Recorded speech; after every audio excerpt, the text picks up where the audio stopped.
Hello everyone, welcome back to the my YouTube channel. So guys, कैसे आप सब? I hope आप सब बढ़िया होंगे और आपकी स्टडी काफ़ी अच्छी तरीके से चल रही होगी। तो गाइस, आज की वीडियो में मैं बात करने वाली हूँ यूपी टेट एग्ज़ाम के बारे में। मैं कहाँ से तैयारी कर रही हूँ, क्योंकि काफ़ी सारे कमेंट्स मेरे पास आ रहे थे कि मैम आप कहाँ से तैयारी कर रहे हैं, कौन सा आपने कोर्स खरीदा हुआ है या कौन सी बुक्स को आप फॉलो कर रहे हो। सारी चीज़ों पर मैं डिस्कस करूँगी, तो वीडियो को लास्ट तक ज़रूर देखना। और वीडियो यूज़फुल लगती है तो प्लीज़ वीडियो को लाइक करना एंड शेयर करना। तो सबसे पहले मैं आपका यूपी टेट के बारे में बता देती हूँ, जिसके फॉर्म अभी फिल हो रहे हैं। लास्ट डेट अभी नहीं हुई है, तो लास्ट डेट होने से पहले अगर आपने फॉर्म फिल नहीं करा है तो सबसे पहले तो आप अपना फॉर्म फिल कर लीजिए, क्योंकि फिर बाद में बहुत दिक्कतें फेस करनी पड़ जाती है। तो एक बार मैं आपको बता देती हूँ कैसे कैसे फॉर्म फिल हो रहा है। तो सबसे पहले आपको अपना OTR करना है, यानी कि वन टाइम रजिस्ट्रेशन करना है, जिसके लिए सबसे पहले आपके आधार कार्ड की डिटेल मांगी जाएगी। और आधार कार्ड में जो आपका कॉन्टैक्ट नंबर लिंक है वो आपके पास होना चाहिए, क्योंकि उस पर OTP जाता है और वो आपको वहाँ पे वेरीफाई करना है। उसके बाद आपका कॉन्टैक्ट नंबर, वहाँ पे OTP जाएगा, वो वेरीफाई करना। उसके बाद आपकी ईमेल आईडी।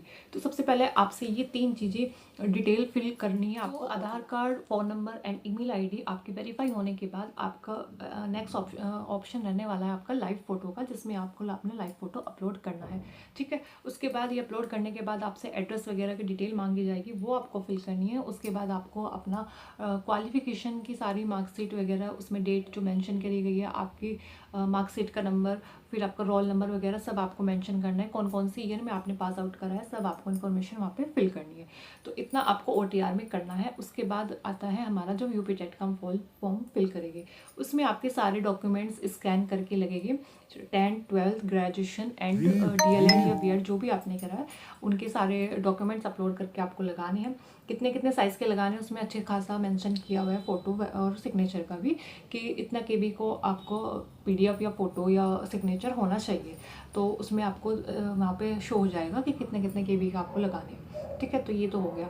उसके बाद आपको ये सब चीज़ करने के बाद एक घोषणा पत्र आपको उसमें दिया जाएगा, इंग्लिश हिंदी दोनों लैंग्वेज में वहाँ पर है। वो आपको अपने हाथ से लिखना है एक पेपर पे, उसका फ़ोटो क्लिक करके वो आपको अपलोड करना है।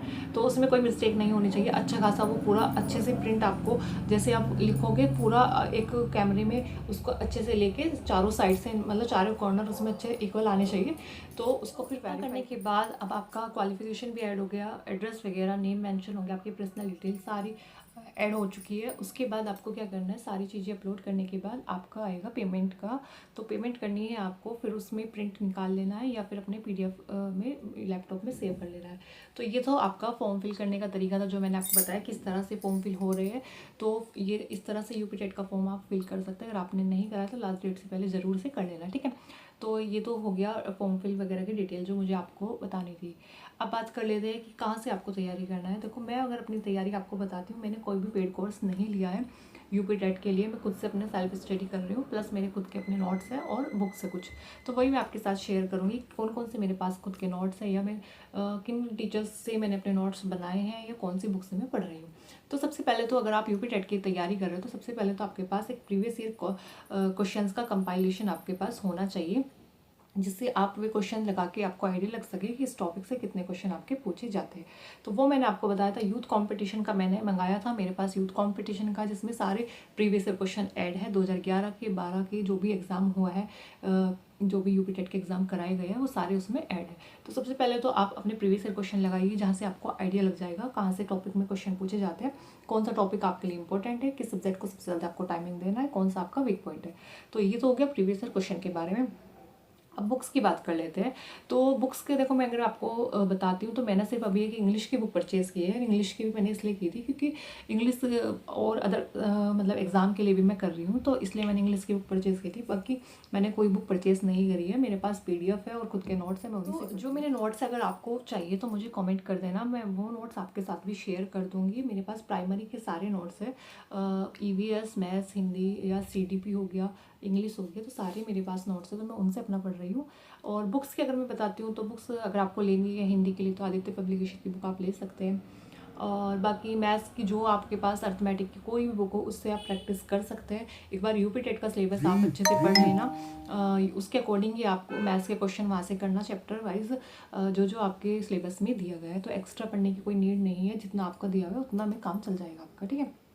इंग्लिश का भी सेम है, जो आपके सिलेबस में है वो चैप्टर आपको ज़्यादा कवर करने हैं। जैसे कि टीचिंग एग्जाम में फिगर ऑफ स्पीच सबसे ज़्यादा पूछी जाती है, और किसी किसी बुक में ये टॉपिक नहीं होता है, तो इस टॉपिक को अवॉइड मत करना, कहीं से भी पढ़ना। अगर आपकी बुक में नहीं है, कोई यूट्यूब से क्लास ले लेना, वहाँ से इसको कवर कर लेना, ठीक है। तो इस तरह से आपको टॉपिक फाइंड आउट करने हैं कि कौन कौन से आपके एग्जाम के लिए इंपॉर्टेंट है, तो वो आपको कंप्लीट। तो अगर मैं बात करती हूँ कि आपको ये है कि हम थ्योरी वगैरह बुक से कवर कर लेते हैं, लेकिन प्रैक्टिस के लिए हमें क्वेश्चंस चाहिए होते हैं। तो क्वेश्चंस की आपको कहाँ से प्रैक्टिस करनी है, मैंने नोट डाउन किया हुआ है, तो सारी प्रैक्टिस सेट मैं आपको बता देती हूँ। सबसे पहले मैं अगर सीडीपी की बात करती हूँ, तो आपको इसका प्रैक्टिस सेट मिल जाएगा टीचिंग विद रोजगार विद अंकित पर, जिसपे कनिका मैम सारे प्रीवियस ईयर क्वेश्चन लेके आ रही है। टोटल 45 क्लासेस हो चुकी है, तो यहाँ से आप सीडीपी की क्वेश्चंस की प्रैक्टिस कर सकते हैं, ठीक है। फिर अगर मैं मैथ्स की बात करती हूँ, तो मैथ्स के लिए आकाश सर का प्रैक्टिस सेट है, टीचिंग बाय रोजगार विद अंकित पर। अगर आपको नहीं मिलेगा तो उनका लिंक मैं डिस्क्रिप्शन बॉक्स में ऐड कर दूँगी, तो वहाँ से आप इनकी क्वेश्चंस की प्रैक्टिस कर सकते हैं। 20 से 25 क्वेश्चन ये अपने सेट में रखते होगे, तो ईजिली आप एक दिन में 20 से 25 क्वेश्चन कर सकते हैं। तो प्रैक्टिस सेट की तैयारी आप यहाँ से कर सकते हैं, ठीक है। इंग्लिश की अगर मैं बात करती हूँ, तो इंग्लिश की प्रैक्टिस सेट मैं टीचर्स अड्डा से कर रही हूँ, जिसमें निधि मैम इंग्लिश करा रही है, जहाँ पे प्रैक्टिस सेट करा रही है, जिसमें वे प्रीवियस क्वेश्चन भी ऐड करती है। बाकी जो एग्जाम ओरिएंटेड होता है वो क्वेश्चन भी वे ऐड करके समझाती है अच्छे से, ठीक है। तो आप प्रैक्टिस सेट यहाँ से लगा सकते हैं इंग्लिश का। और हिंदी के लिए भी टीचर्स अड्डा से ही कर रही हूँ मैं, जो कि प्रियंका मैम है, जो हिंदी वहाँ पे करा रही है, ठीक है। तो हिंदी के लिए आप यहाँ से कर सकते हो। जो मैं खुद से कर रही हूँ वही मैं आपके साथ शेयर कर रही हूँ। बाकी जहाँ से आप कर रहे हो सब बेस्ट कंटेंट अपना लेके आते हैं, जो समझ में आ रहा है जिस टीचर का, आप वहाँ से कर सकते हैं, ठीक है। और ईवीएस का मैं कर रही हूँ टारगेट विद अंकित चैनल पे, तो वो ईवीएस का प्रैक्टिस सेट वो करा रहे हैं, तो वहाँ से मैं इसको कर रही हूँ। तो ये मेरा प्रैक्टिस सेट है। बाकी जो थ्योरी में कवर कर रही हूँ वो अपने नोट्स से या बुक से ही कवर कर रही हूँ। और नोट्स का मैंने आपको बता दिया, अगर आपको नोट्स की नीड है तो मुझे कमेंट कर देना, मैं अपने नोट्स आपके साथ शेयर कर दूँगी। तो वैसे तो बुक वगैरह या कोई पेड कोर्स लेने की इसमें ज़रूरत नहीं है। आपकी सेल्फ स्टडी काफ़ी हद तक अच्छी होनी चाहिए। जितना आप सेल्फ स्टडी पे फोकस करोगे उतना अच्छे से आप इस एग्जाम को हमने बुक्स पे बात कर ली है, क्लासेस कहाँ से लेनी है, प्रैक्टिस सेट कहाँ से करने हैं, वो सारी चीज़ों पे हमने डिस्कस कर लिया है। नोट्स आपको कहाँ पे मिल सकते हैं, मेरे टेलीग्राम ज्वाइन कर लीजिए, वहाँ पे मैं आपको नोट्स प्रोवाइड करा दूँगी। और प्रीवियस ईयर क्वेश्चन का कंपाइलेशन भी मैंने आपको वहाँ पे प्रोवाइड कराया है। कुछ सीडीपी के भी क्वेश्चंस मैंने आपको वहाँ पे सेंड किए थे, तो आप मेरा टेलीग्राम ज्वाइन कर सकते हैं। लिंक नहीं मिल रहा है तो लिंक आपको डिस्क्रिप्शन बॉक्स में मिल जाएगा। तो 3 चीज़ों पे मैंने बात कर ली है। अब बात करते हैं कि सीटेट और यूपीटेट में क्या डिफरेंस है। देखो, अगर मैं सीटेट की बात करती हूँ तो उसमें पेडागोजी से सबसे ज़्यादा क्वेश्चन पूछे जाते हैं, जबकि अगर मैं यूपीटेट की बात करती हूँ तो इसमें फैक्चुअल नॉलेज पे डिपेंड होता है इसके क्वेश्चन सारे। तो इन दोनों में ये डिफरेंस है। सीटेट में 90 नंबर की पेडागोजी से ही क्वेश्चन बनते हैं, हर एक सब्जेक्ट का टीचिंग मेथड से क्वेश्चन इसमें आते हैं। बट यूपीटेट में ऐसा नहीं है, इसमें सिर्फ जीडीपी से 30 क्वेश्चन आपके आते हैं।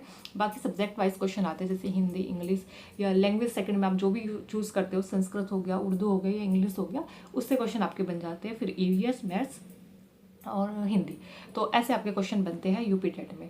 सी टेट में पेडागोजी का सबसे ज़्यादा वो रहता है, मतलब आप इसको सी टेट को समझ के अकॉर्डिंग भी आप इसको क्वेश्चंस को हल कर सकते हो। बट लेकिन अगर यूपी टेट की बात करते हैं तो फैक्चुअल नॉलेज पर क्वेश्चन होते हैं, तो थोड़ा सा इसको अच्छे से डिटेल में पढ़ना होता है, सारे फैक्ट से क्वेश्चन पूछे इसमें जाते हैं, ठीक है।